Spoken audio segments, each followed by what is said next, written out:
And okay, now you can hear me. What's up, guys? What's up? This is your boy Bob Rock, and this is the B Rock RC Show, a live podcast for the drifters by a drifter. How's everybody doing? As you can see, I'm just gonna take my glasses off. Things have been going a little bit crazy. I'm sure you would have seen just now, but I'm just trying to give you guys a better show, man, and trying to work out all these kinks and all these technical bits and bobs and trying to sort things out here.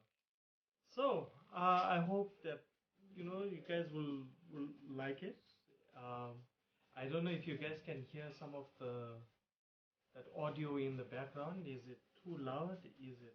Is it okay? Does it add to the ambiance of the show? Let me know.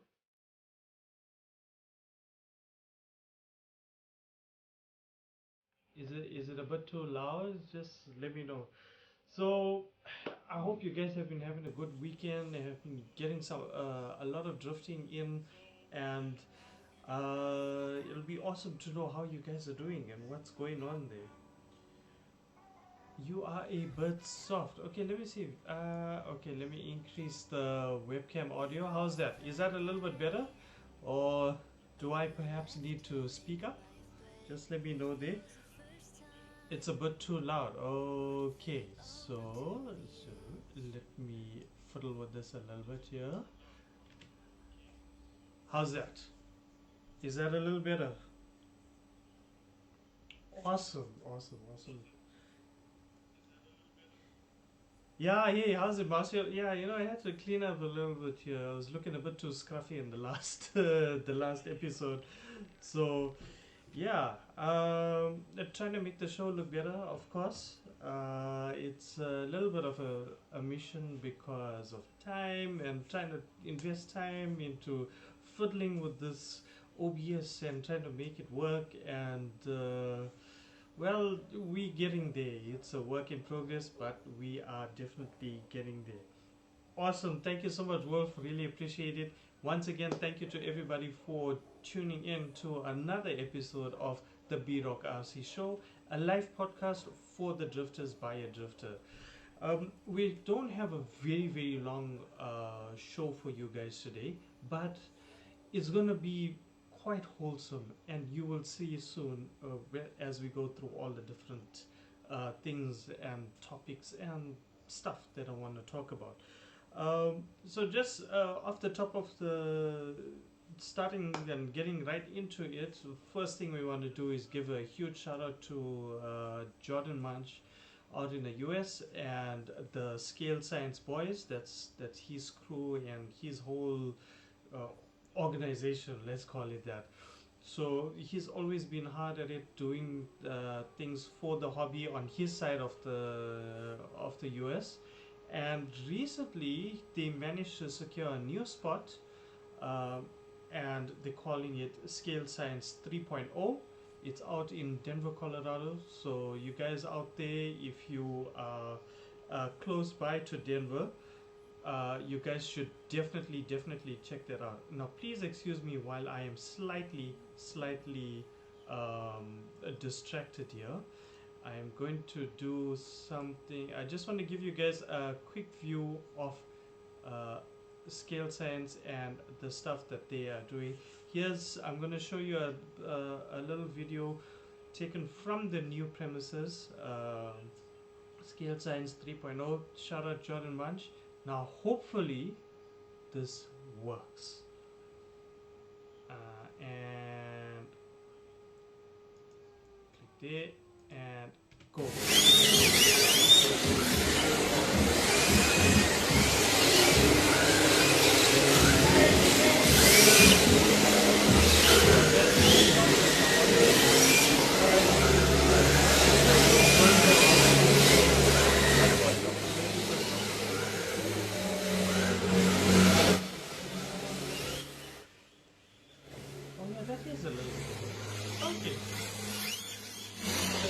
As you can see there,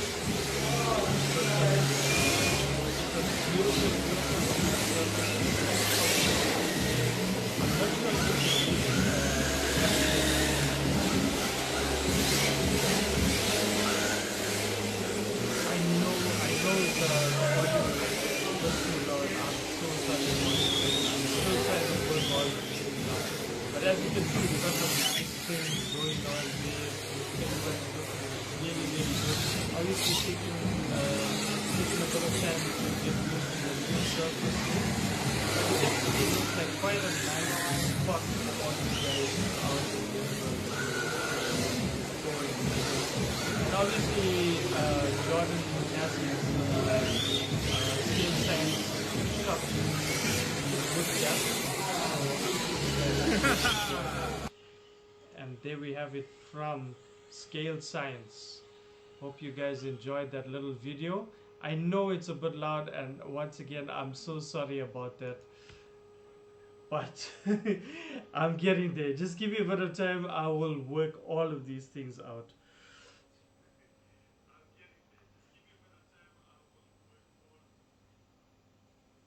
Yeah, I know, Dirk. I'm sorry. I'm trying to work everything out.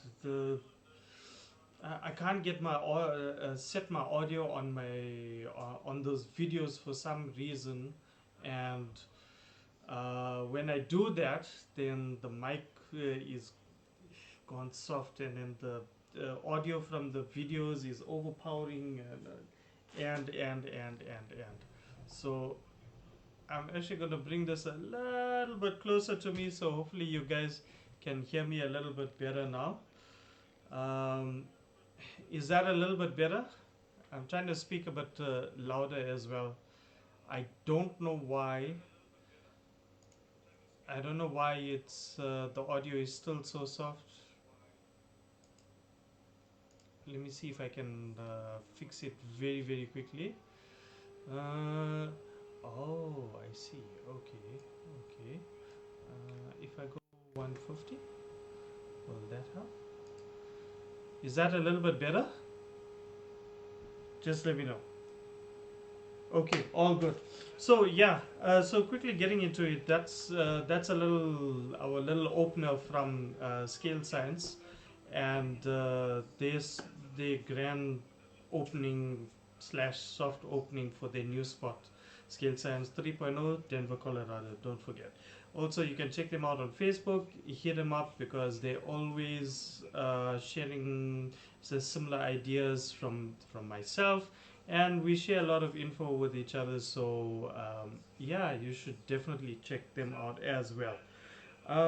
So the next thing I just want to go through with you guys is we know that uh, we know that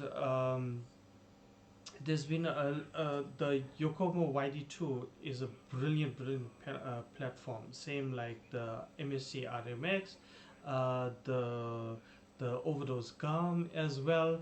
And since then, obviously these companies have produced their own upgrade kits and upgrade parts for those chassis. Now, with that being said, there's always a gap in the market to fill in similar products or same products, but at a more cost-effective level. Also, some of these smaller manufacturers come with fresh new ideas that allows you a little bit more flexibility, a little bit more adjustability to the chassis, and a lot of the times they add to the performance of those the standard chassis. So with that in mind, I want to show you guys a little bit just a few of the smaller manufacturers. Yes, here we go. A few of the smaller manufacturers that are producing these conversion kits for your mainstream Yokomo, MST, and RMX. So for this portion, I'm just showing the Yd2 conversion kits. So I hope you guys will enjoy that. So first up, we got my good friend Assad from Team Jordan. This is his beast mode conversion kits, as you can see. Let's see, why are you not? It's doing something else. What are you doing? What are you doing? Why are you playing games with me now? Here we go. Okay. My apologies, guys. My apologies. Here we go. Okay, so first up is Team Jordan and their Beast Mode Yd2, as you can see there. It's quite an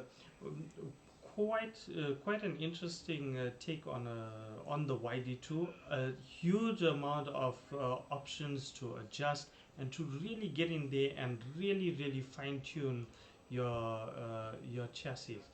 So there you can see this is the rear end of the Beast Mode Yd2, and uh, open diff system uh, with the carbon fiber motor mount there, which allows you quite a bit of adjustability in terms of motor positions from high to low. This particular kit also comes with an RR conversion kit. So if you are one of those guys who prefer doing the RR conversion, the beast mode allows you that very easily. And then we have another. This is my beast mode chassis here. I love this layout. I'm not a fan of the RR the layout, and I like the high motor mount. This particular layout really worked for me. So next up we have the Eurofighter Drift Factory D1. If you remember from earlier podcasts, I reviewed the programmable servo, a really good servo. It has all the features of your regular modern new servos, new programmable servos. It was it really is a fantastic piece of electronics to have. I've been using it for quite a while now and haven't had not one issue with it at all. So it's really working well for me. So since then, they've also produced their version of the YD2 and introduced their conversion kit into the market, as you can see here. So shout out to Frederick Peters from Germany, who heads up Eurofighter. You can see it's actually quite a good looking chassis layout. You can see they also accommodate for a little rear diffuser plate for you to put in your ESC. Much like, I mean, I've done, that's where I've got my ESC placed as well, on the diffuser, on that base plate. And it's a pretty nice looking kit. Same carbon fiber, I believe it's a 2.5 mil thick carbon fiber, so it does allow for a little bit of flex. The narrow bottom deck allows you for, well, there's a lot of weight reduction there. I mean, your carbon fiber is already light, but now imagine reducing just the total width of that bottom deck. You're narrowing it down. You're obviously making it a bit more lighter, so that's going to increase your speed. And because it has a bit of flex, so you got a little bit of traction control there. Nice looking upper deck there. I'm sure you guys can see some familiar design styles there. They've definitely been influenced by other manufacturers, including your main manufacturer as well. Then next up we have TDP. I think, and I really should have checked this out before. TDP is from Canada, if I'm not mistaken. They've also produced their version of a YD2 kit. So here we have put together kit of theirs. It's actually quite a nice kit. This is it looks a lot more simpler than the previous two kits, and I don't think it allows for as much tuning options as the previous two kits. However, I'm sure that they have their reasons why it's designed in this particular way. And we're back with the Team Jordan Beast Mode. Let's see. Let's go to the comments. Marcio says, someone told me this weekend I should look at RevD servo to run on the V4 gyro. Can you give your input? And are there any legalities regarding comps with that combo? Okay, so let me just jump straight into the comp part of it, Marcio. There's no regulation at the moment with regards to combos, with regards to servo gyro combos using different manufacturers. There's no restrictions on that. In SA, surprisingly, we don't have a limit on the motors either. In your world championships, a lot of international competitions as well, there are motor limitations, motor regulations. So depending, it could be 10.5 or 13.5 turn motors, maybe even up to 17.5 turn motors, but nothing lower than a 10.5 turn motor. Some competitions I've seen, like in Japan, for example, they do limit your FDR, so that's also something that could possibly in the future become a regular occurrence where there's restrictions on FDR and motor. Now, the idea behind that is to actually try and level the playing field out. That's the idea. So where everybody's running on the same tire, similar motor, um, similar FDR as well. So the focus will then purely be on the driver and their skill, and that's so generally when they have these sort of restrictions, that's the idea behind it. Is that they want to level the playing field and give everybody a similar chance your where winning will purely be based on your skill and your ability to tune your chassis perfectly. So that's I'm sure, hopefully that will answer your question right there. If I do this, oh brilliant, I'm learning my shortcuts. Whoop says Canada. Okay, so I was right. Okay. Znit says Rev D servo is absolutely awesome. Yes, definitely. There's been numerous really good reviews of the Rev D servo out there, so it's pretty awesome. Bob says, "Hey, how are you doing, Bob? Good to see you in the comments there." Check cross games. Motor is unlimited. Most run 10.5, but some up to 6.5T. Yeah, same like in SA here. We don't have a limitation on the motor, but we don't find people running like 6.5 turn motors, 5 turn motors. We're all running a drift orientated electronics, which is very nice to see because it means that we're getting into the mentality, the mindset, the drift mindset, where we're getting products that are drift orientated for that very purpose. So it's very encouraging to see what's going on in the SARC drifting family. Hey, what's up, Garrett? Nice to see you, man.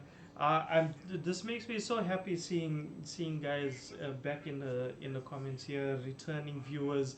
Really appreciate it. If there are any new guys that have just joined in, welcome to the B-Rock RC Show, a live podcast for the drifters by a drifter, where we explore anything and everything to do with RC drifting, not just in South Africa, but the whole world, everything from Japan right through to the US. So just to add on to conversion kits, one of the very first conversion kits we have seen to come out for the Yokomo, for the Yd2, has to be a Revol, the Revol Ultimate. And everybody who's been following the Yd2 or who's been getting into rear-wheel drive, especially the older guys, if you ever come across a Revol, you will know exactly what I'm talking about.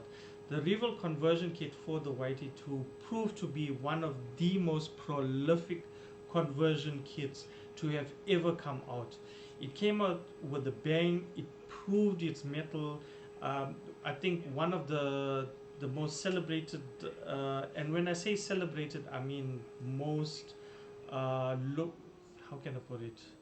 Most exciting to see to come out of Europe has to be Kim Grande when he was driving his Rival Ultimate at Worlds, and he proved that the chassis was an absolute beast. The sad part about the Rival Ultimate and the Rival company itself is that it seems to have just it died down and then just disappeared. So whoever has a Rival Ultimate, guys, you hold on to it. That thing is gold. And if anybody wants to let go of it, there are lots of people who are actually looking for a Rival Ultimate. And I think, in my personal opinion, the Rival Ultimate will still stand toe to toe with any version of Yokomo, any other chassis that's out there. So, with that, we've also recently seen Yd2 produce the MC1 conversion kit for the Yd2, which is also has proven itself over and over again to be a really really good conversion kit. You could call it more mainstream than than a conversion kit, and with the amount of parts that Yd2 is producing now, it may as well be called the Yd2 MC1. And I'm sure for the guys following, you guys would probably agree. Rival and Carve D as well. So Bob says, we will run the future if allowed. We were silly not to do so. By that, you're talking about limiting motor sizes and FDR? If you could just clear that up for me, Bob. Yeah, the MC1 is awesome. Lots done. And no doubt, without a doubt, the MC1 is a brilliant, brilliant piece of machinery. There's no doubt about it, not taking anything away from it. However, at the same time, we can't take away anything from the smaller guys like Team Jordan, TDP. Who else is doing conversion kits out there? Well, Wrap Up Next, they are doing conversion kits for the Yd2, but they're more mainstream. They're not quite. I don't know. I'm finding it hard to describe. Wrap Up Next. Look, they produced conversion kits for the Yd2, but they have their own sort of base chassis called the FRD, and I'm a big fan of the FRD. I just haven't been able to get my hands on one from version 4, from version 1 right up to version 5, 5.5, whatever it is. And now they've just released the version, the FRD version 6, which I will bring to you guys in next week's episode. So I won't talk too much about that there. And I think it's pretty cool that we have so many options to fill in the gaps where we're looking for something a little bit different, not mainstream, yet will still give us the same performance that we're looking for. Yes, okay. So Bob says yes. In the cross games, we will run a lower T motor. Okay, hear you. Seb says in a test, the Revel had the best steering he ever drove, but could not find the traction. Well, I would say try and get hold of Kim Grande. I'm not even sure whether the guy still drifts or not, but I think if you go back to if you try and get hold of some videos of the Worlds 2017, 2018, around there, 16, 17, 18, I'm not sure, it could be 17 or 18 that Kim Grande drove the Rival Ultimate at Worlds, and I think he placed like second or third or something. So perhaps hit him up for some tips about how to get traction on that Rival Ultimate, if Seb has one. I think that would be the go-to place and the go-to guy for that. Okay, boys, it's going pretty cool. I hope you guys are enjoying what's going on here. I'm trying to give you guys a little bit of a better show. I don't know.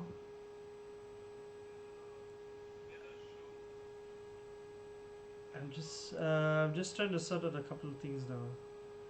Can you hear it? How's that?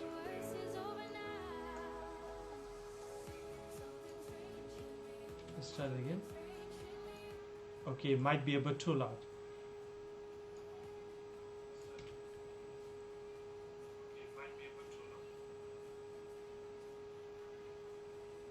How's that? Is that okay? You know what, guys? This is not working out. That music thing is not working out, and I'm so sorry about that. But I will fiddle and I will make it work next time. Okay, so back to the comments. Hey Marco, what's happening, man? So good to see you, bro. Hecotech Bianca. Oh my God, how could I forget that? Yeah, the Bianca. Oh, I've seen that chassis so many times, but I've never really gotten my hands on one physically and trying to see it. So I would love to get my hands on a Bianca. There's so many chassis that I want. So anyway, back to the main topic that I have wanted to talk about to you guys. In a few podcasts a little while ago, I spoke about a very interesting new concept or new idea to RC drifting, which started off in Australia by Suryan Ang and his boys out at Wanneroo Circuit. I also featured Wanneroo Circuit last week. So what I'm talking about is the Underpowered Pros crew and the little league that they had going on there. So the idea behind the Underpowered Pros was a 17.5 ton motor, no boost, no turbo, front motor, rear wheel drive chassis with your 80s styled JDM bodies. So it gave it a very nostalgic feel, and also the focus behind it was purely on the driver and his ability to tune the chassis to get the maximum performance out of it with whilst not relying on the electronics.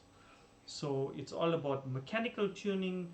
It's all about your radio tuning in terms of your curves, your throttle steering curves, and then just really focusing on driver skill.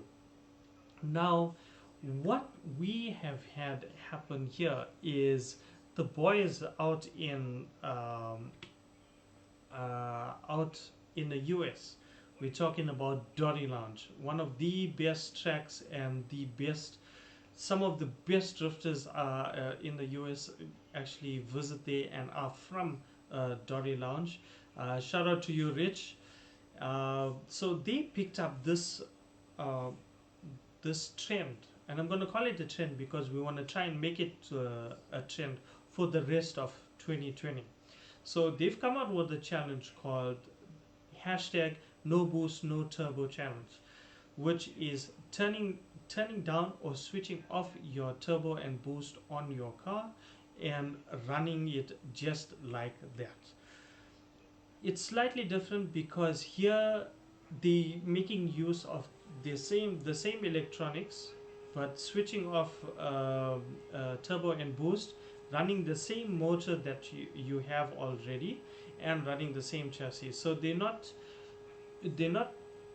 following the underpowered pros 100% exactly, but they are using that concept of focusing on driver skill, no boost, no turbo, all fun, all driver, all the time. well, for the rest of 2020. So I want to show you guys just a little video from Dori Lounge, and hopefully this works out how I want it to. Okay, it's gonna work.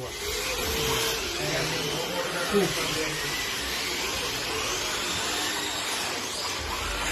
sorry, the audio is gonna be a bit loud. I must apologize.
Why you giving up, bitch? No, I'm the one doing the work. I want you to get in there. I want you to get in there.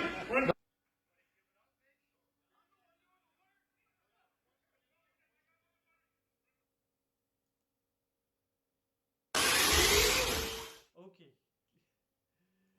Can you guys hear me now?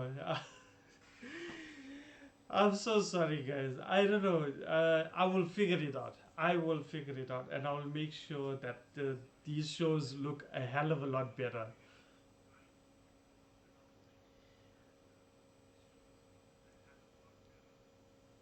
Okay, so what I was trying to say was, and hopefully you guys can remember what I was saying there. The video, sorry. So what I was trying to say was that they were running no boost, no turbo, and you notice that the tandem, the gap between the lead and the follow was actually much more consistent than with people running boost and turbo, because you can fine tune your boost and turbo settings, and if you're really good at it, you're going to have an edge over your opponent. But here with no boost, no turbo, all motor, and I mean you could hear it as well. There was no boost, there was no turbo. They turned it right down. In fact, I think they turned it off, and you can hear it. It's all motor, all driver skill. So this is the trend that we want to try and get going everywhere. It's the no boost, no turbo challenge, and we want to try and run that for the rest of the year, the rest of 2020. I'm gonna try and implement it down here, and let's see if it catches on. But hopefully for you guys out there in the US, out in Europe as well, I hope you guys will also pick up the challenge and post up videos so I can also feature your no boost, no turbo challenge. We are gonna go to the comments. Hey Andre, what's happening, man? Thank you for joining in. This is my podcast, the B-Rock RC Show. It's a live podcast all about the world of RC drifting, happening from SA throughout the world. So thank you for joining in. Really, really appreciate it, man. Marco says, but that sounds like boost and turbo. I think what you heard there was cars in the background, because there were other cars running in the background. At that time that they shot the video, it was just Rich and Justin who was running no boost, no turbo. So possibly that was the sound that you were hearing. Because I know, and I'm sure you've come across them at Worlds, and I know them, I know their cars, and I mean you can hear, you can pick up the turbo and the boost sound, you know, when they hit those RPMs. So, and I mean they have no reason to you know deceive anybody. You know, they have no reason to do that at all. And they're good people, so you know I trust them, and I know that they would have been doing what they said they would. So if you guys are interested in picking that up, I would love to see you guys do your no boost no turbo challenge. What you could do is, perhaps if you don't have maybe you've got a spare setup that's not running any boost and turbo, just chuck in the that setup, that combo into your chassis and run it as is. The idea is all about fun. We must remember that time to time we get caught up in the seriousness of competition drifting, the seriousness of wanting to up our skill and better the next guy, and there's nothing wrong with that, provided that we do it in a humble fashion. But here now, I think, and this goes out is specifically for the new guys, and I'd love to know your opinions about it. So here's a poll, which I will put up a physical poll later. But here's a question I'm posing to all you guys who's watching right now, especially the new guys. Do newbies need to run turbo and boost? Do the new guys coming into the hobby, coming into rear wheel drive, need to use electronics with turbo and boost? That is the question, and I would love to hear from you guys what you think about that. Because for me personally, at first I used to think that yes, they need to run electronics with turbo and boost so that they can keep up with the guys that's running at the track, keep up with the trend, keep up with what's going on in the world of RC drifting. But the more I looked at it, and just experiencing what's going on in social media, and the amount of basic questions that we are getting and we're having to answer on those groups, and speaking to guys, much more experienced guys, and also the same guys that are now pushing a no boost no turbo challenge, it just makes me wonder whether the new guys really need to be using boost and turbo orientated electronics. When you look at the Facebook groups and the kind of questions that they are asking, it immediately tells me that they are inexperienced. They are not going out there and reading up and researching and finding out what each of the components really are, what it does, how do you adjust it, and what are the effects of those adjustments. They simply ask, guys, I can't get enough steering lock, what do I do? Immediately you get about 20 people who's just spoon feeding the information. Although your ball studs are in the wrong place, you need to put this ball stud on that position on the knuckle, your arms are you need to change the arms over. they're giving them the answers but not giving them the reasons. So whenever you're going to provide an answer to a new guy, and this is something that I myself am a little bit guilty of, and something I need to do, but please do your best to explain why the person needs to make that change. What is the effect? And I think that we will then be producing a lot more better drifters, so they will better understand what they are doing, and also we'll end up getting less questions because the information is being spread. So remember, don't just provide the solution, provide the reason together with the solution. With that being said, and going back to what I was saying about newbies shouldn't be driving with a boost and turbo, it's because we want to push these guys to understanding the concepts of RC drifting, understanding all of the different components that make up RC drifting, focusing their time and effort on mechanical tuning first before stepping onto electronic tuning. Run a standard setup, nothing's going to happen to you. Your car is still going to run. However, if you understand the mechanical tuning behind it, how to get traction, how to get side traction, how to get more exit speed, once we master those things, you'll find that your electronic tuning might be minimal, because you're already getting all of the performance out of the chassis mechanically.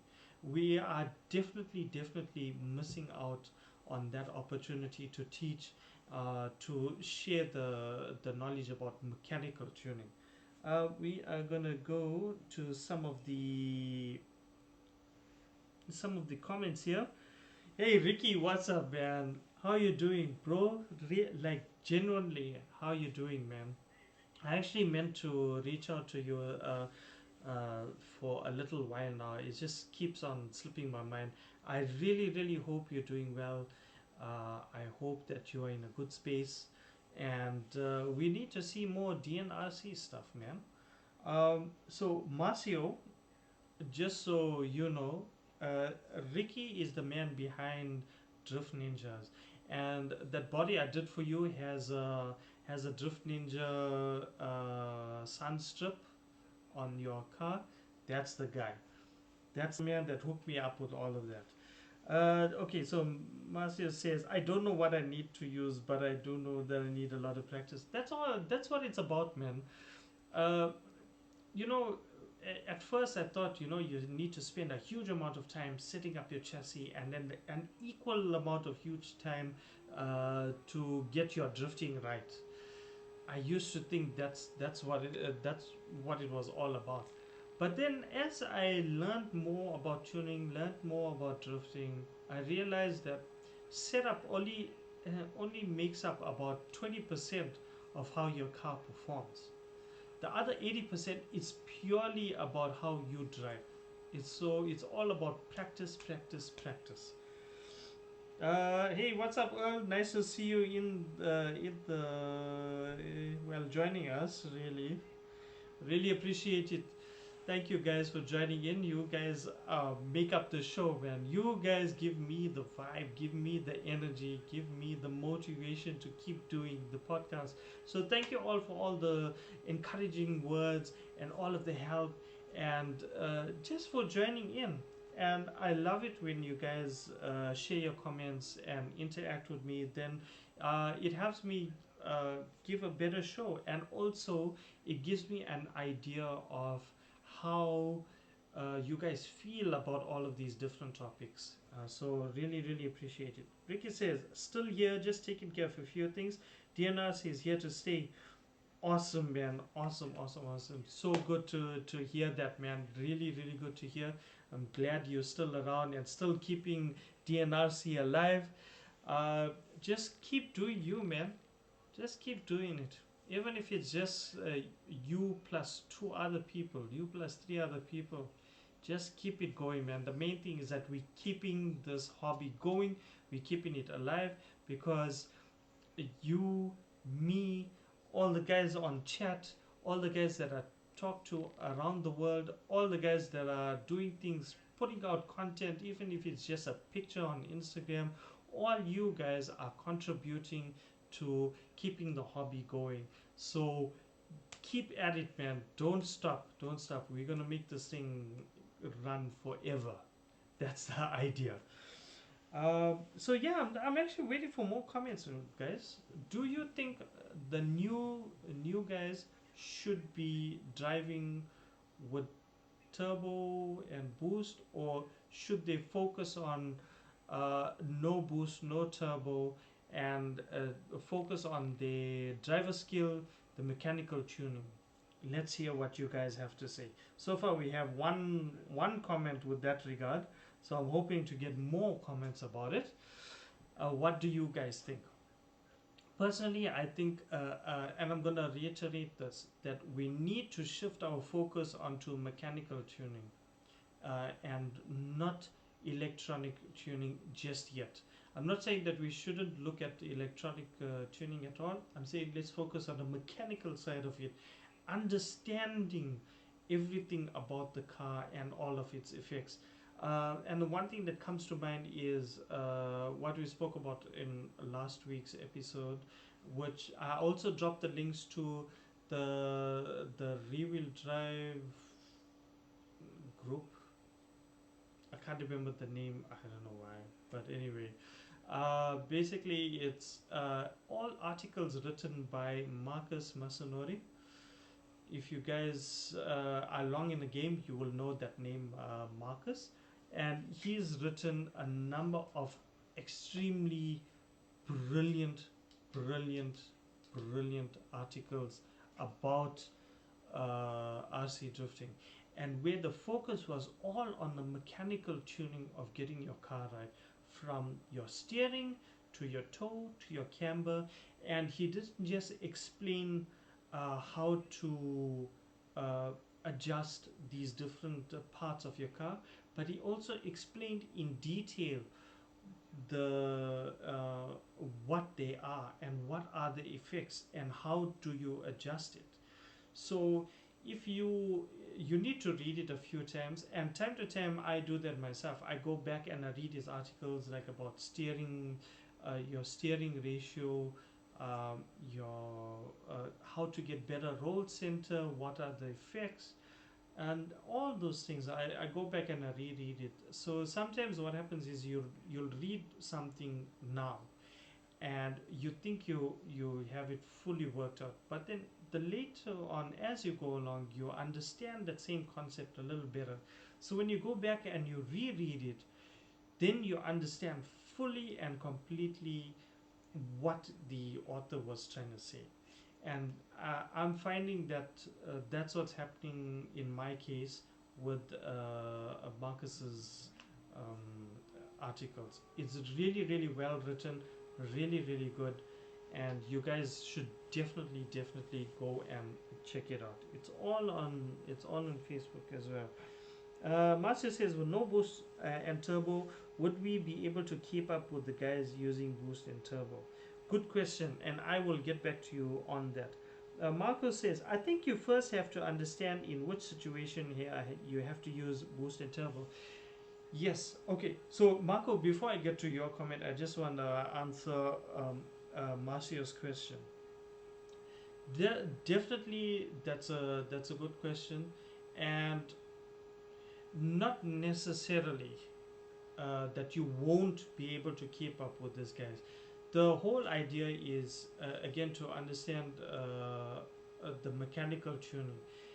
Just because you have turbo and boost doesn't automatically mean that you're going to be quicker, because if your settings are not right, what's going to happen is that you're actually giving your car more wheel spin. More wheel spin equals less traction. Less traction means that you're not going as fast as you want it to. So by having turbo and boost, you have to separate turbo and boost in RC cars from turbo and boost in real cars. although in RC cars it's it may be called boost and turbo, but it doesn't quite act in the same fashion as a real car. So the effect is a little bit different.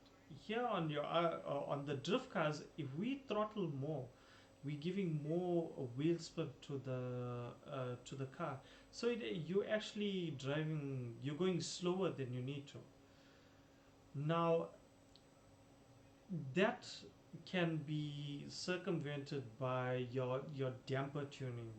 So how you set up your damper, what oil, what spring, what shock position, and then your toe in or toe out, your layout of your rear arms, your layout of the uppers, your upper rears, and all of those things work in unison, work together to give you the kind of performance and traction that you need. Now, when you understand the mechanics behind it, you'll be able to tune it and get that kind of traction that you need, so that you actually will be able to keep up with the guys with turbo and boost. However, it's all subjective, so but that's my opinion, that having boost and turbo doesn't necessarily make you faster. So going back to Marco, I think you first have to understand in what situation you have to use boost and turbo. Exactly my point.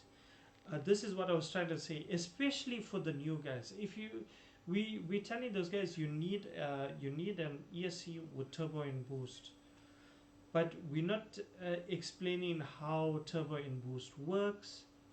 We're not explaining to them how and when to how and when your turbo and boost should activate, should come in, when you can and when you should go like full taps to give you that maximum turbo and boost. So that's the point I'm trying to get at. We want to try and focus on driver skill first. Hence we've got these new trends coming out, like the no boost no turbo challenge. We've got the underpowered pros from Australia, where they're focusing on no boost no turbo, 17.5 ton motor, pure driver skill. Why is it that this new trend coming out is aiming at driver skill? There has to be a reason why this trend is coming out. So when you look at it and you dive a little bit deeper into it, you find that we have a larger amount of new guys, or new guys that just that recently started, that have come into the hobby, versus older, more established RC drifters. So we are then, the older guys are then obliged to share the knowledge and help these new guys, but we've got to do it tactfully. So having these fun new trends coming in is going to help them focus on the driver skill, understanding your chassis, understanding how to tune it yourself, because it's important. Now imagine all real drifters out there know how to tune their car, even if they don't necessarily put their own hands in and fix it themselves, but they understand the mechanics and the performance of the car, so they know what they're doing, and they know how to fix it, or rather they know how to explain it to their mechanic, what. So the similar thing to the new guys coming into the hobby. We telling them go for an RTR, and they are misunderstanding that with the RTR and RC drifting, all you're doing is charging your battery and putting it in your car, switching it on, and then you're going for it, you're automatically learning.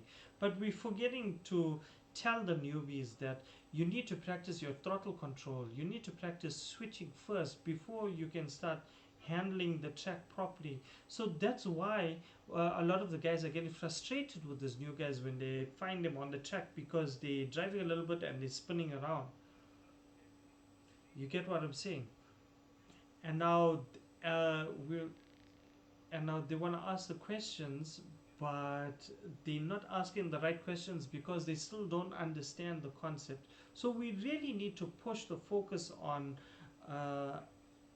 these new guys to help them develop the understanding, develop the mindset that they need to go and research these basics first before asking the more advanced questions. So that's what I'm trying to get at. Let's see. We're going back to the comments here. Hey Dirk, I think if you have turbo and boost, but try to avoid it at the beginning, you learn quicker. This is exactly why the new trend of no boost, no turbo is coming about. Dennis, hey Dennis, thank you so much for joining in, bro. Really appreciate it. Dennis says, I think driver practice comes first, mechanical tuning second, electronic tuning in last. But it doesn't mean one is more important than the other. Beginners should run little to no boost and focus on getting a lot of practice and understanding the basics of chassis tuning. Absolutely 100%. I couldn't have said it any better, Dennis. Bob says it depends on the surface. On concrete, turbo is used to spin the wheels up to lose traction and effectively slow down. Yeah. On carpet, you need it to gain acceleration if required. Okay, thank you for that insight, Bob. Bob is also a wealth of knowledge, guys. So if there's any questions you want to ask, I'm sure Bob is well, for me, he's been very helpful whenever I needed to ask him a question. Whenever he's free, he goes ahead and he answers. If he's not, he tells me very politely, Bob, I'm a little bit tied up right now, but I will answer your question. He's extremely helpful. Even Seb, if you have a question for Seb, just ask Bob and he'll ask Seb and you'll get all of the info. Okay, Marcio says, could you make or record a video of you using no boost, no turbo around the track, and one with you using boost and turbo, and show when's the right time to use? Yeah, okay, I will work on that for you, Marcio. So I see Cisco is just joined in. Thank you for joining in, Cisco. Welcome to the B-Rock RC show. At the moment, we are talking about the new trend, which is no boost, no turbo, where we want to focus all our attention on the new guys and have them focus on practice and mechanical tuning first before getting into electronic tuning. So the poll at the moment is also, and perhaps you could weigh in with your opinions, should new guys coming into the hobby run boost and turbo? That is the question at the moment, and we're getting in some good input from everybody, which I really appreciate. Dennis hit it on the head when he says that we should actually split it into 3 parts. The first should be practice, the second should be mechanical tuning, and the third should be electronic tuning. And obviously these 3 parts work together, and they're not more important than the other. They're all equally important. However, for new guys, it should take place in steps. So you first learn how to drift, then you learn how to properly tune your car mechanically, and once you've got that down, then we focus on electronic tuning. I'm on the 3rd part now, trying to figure out electronic tuning. I'll be honest with you, I don't fully understand turbo and boost yet. I haven't played around with turbo and boost settings too much. I've taken some advice from a very dear friend, Daniel Christoph, my Kamwadi boss man, and he's helped me out with those settings, and honestly I've run those settings since then and I haven't had a day's problem at all. I haven't not had an issue keeping up. Last round where I did manage to hold out for first place, I wasn't happy with the car because my mechanical tuning was not right. Electronic tuning was perfect, everything else wasn't. So yeah, Cisco, if you're still around, would love to know your opinions about that. and let's see how that goes. So guys, thank you again for watching another episode of the B-Rock RC show. Please feel free to drop any more comments whilst I figure something out here. So if you start hearing something, just know that that's what I was trying to work on. So in the last couple podcasts, I've spoken about passion with a purpose, and I've struggled a little bit with trying to properly describe what I was talking about when I said passion with a purpose, but that's a whole nother topic for another day. Shoot, I wrote my stuff down somewhere here. I think it was Dirk Wilkes. If I'm not mistaken, that was the main man around this year. 1 second, I'm just gonna. Yes. Okay. So to close off the show, this really good guy, Dirk Wilkes, sent me a message and says, "You know what? I got something special for you. I hope you're gonna like it." And so he sends me this little audio clip, and to my surprise, it was a song. And we used part of my podcast and he turned it into a song. So I'm gonna play it for you guys. Hopefully this plays. Please excuse me if it doesn't.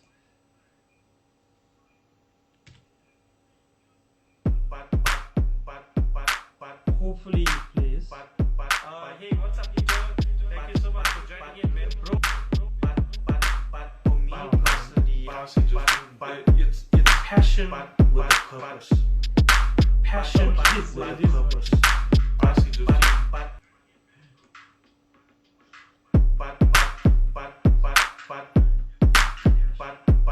Hey, what's up, people?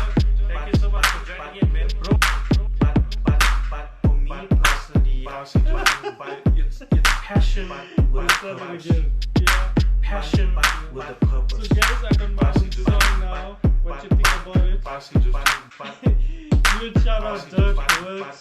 Thank you so much for that one, man. I really appreciate it. It's a little fun thing. I don't know whether I should add it to the beginning of my podcast or to the end.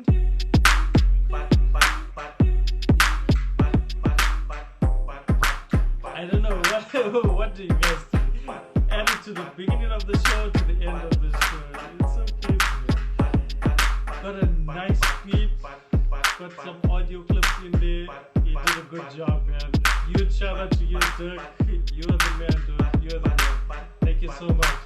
So, guys, really appreciate it for all you guys joining into the show.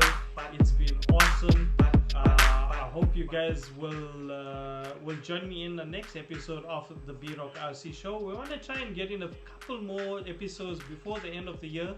Hopefully, well, at least one more episode before the end of the year. And okay, so that's that. Doing it best for the purpose. Okay, so quickly, one more comment we got. Okay, quickly for Earl, please share videos of practice moves us newbies can do. I will record a video for you guys and I will send it to you.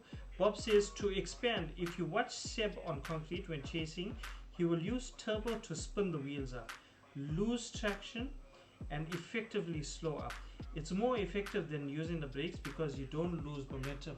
You know, I'm actually going to check that out. I need to have a look at it because we run on concrete as well.